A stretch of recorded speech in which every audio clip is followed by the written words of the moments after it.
2 साल तक चले कोरोना संक्रमण काल के बाद इस बार धनबाद कोयलांचल में भव्य जगन्नाथ रथ यात्रा की तैयारी की गई है। कुल 4 जगहों से धनबाद में रथ यात्रा निकाली जाएगी, जिसमें इस्कॉन धनबाद की रथ यात्रा बेहद भव्य होने की बात कही जा रही है। वजह भी खास है क्योंकि आईआईटी धनबाद और बीआईटी सिंदरी से जुड़े छात्रों ने भगवान जगन्नाथ के रथ का निर्माण किया है। इसकी खासियत यह है कि इसका गुंबज 30 फीट ऊंचा है और ये आवश्यकता के अनुसार बढ़ और घट सकता है। बिजली के तार या कोई पेड़ की टहनी सामने आते ही ये स्वयं को एडजस्ट कर लेगा। आज का ये जो प्रेस वार्ता हमने यहाँ पे रखा है, इसका मुख्य उद्देश्य यही है कि धनबाद वासियों को हम सूचित करना चाहते हैं प्रेस के माध्यम से कि इस्कॉन पहली बार इतने बड़े स्तर पर रथ यात्रा का आयोजन कर रहा है। तो करोड़ों लोग पूरे हर वर्ष जगन्नाथपुरी आते हैं रथ यात्रा खींचने के लिए, और धनबाद वासियों के लिए बहुत बड़ा सौभाग्य की बात है कि जगन्नाथ जी स्वयं यहाँ अवतरित हो रहे हैं धनबाद में। तो ये सूचना अगर लोगों तक पहुँची तो वो सब आएंगे जगन्नाथ जी का रथ खींचकर इस सौभाग्य का वो भी लाभ उठाएं। यही सबसे बड़ा हेतु है कि हमने ये प्रेस वार्ता आज रखा है, और बहुत ही विशेष रथ यात्रा का आयोजन किया गया है। इलेक्ट्रॉनिक रथ है, लोग आकर रथ का दर्शन करने हेतु, जगन्नाथ बलदेव सुभद्रा का दर्शन करने हेतु और इस्कॉन के उत्साहित भक्तों द्वारा ये रथ का हिस्सा बनने के लिए सारे धनबाद वासियों को हम अपील करना चाहेंगे कि वो आकर इस रथ यात्रा में भाग लें।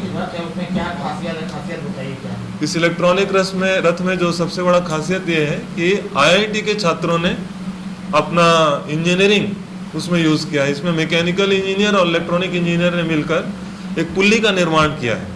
ये पुल्ली की ऐसी व्यवस्था की गई है कि ये जो उसका गुंबद है, रथ का गुंबद, ये 30 फीट ऊंचाई तक जाता है, और यदि कोई लाइव केबल या कोई पेड़ पौधा या कुछ ऐसा आता है तो केवल एक बटन दबाने से ये पूरा 30 फीट ऊंचा रथ केवल 10 फीट तक नीचे आ सकता है।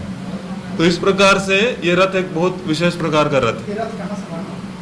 ये रथ हम लोगों ने यहीं पे बनाया है, ये इंजीनियर लोगों ने ही मिलकर बनाया है।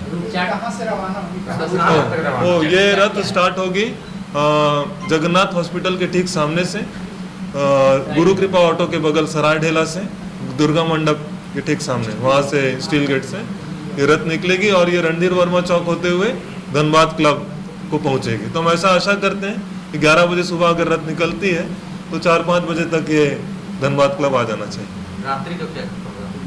शाम के 5 बजे से लेके 8 बजे तक जो गुंडीचा मंदिर धनबाद क्लब में बनाया गया है, वहां पर भगवान दर्शन देंगे।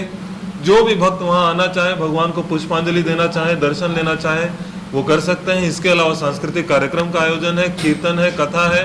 इन सब चीज़ों के अलावा भगवान का महाप्रसाद का मुफ्त में वितरण है। जो भी भक्त आके भगवान का महाप्रसाद पाना चाहते हैं उसकी भी व्यवस्था की गई है। अलग अलग स्टॉल्स बनाए गए हैं जहाँ इस्कॉन द्वारा दी जा रही धनबाद वासियों को जो सेवा है उसका विवरण है। जैसे कि यदि कोई मायापुर जाना चाहता है तो उसके विवरण के लिए एक स्टॉल बनाया गया है। एक स्टॉल बनाया गया है जहाँ आध्यात्मिक कुछ सामान यदि खरीदना चाहे, आध्यात्मिक पुस्तकें खरीदना चाहे उसके लिए। इसके अलावा जो आदिवासी जनजातियों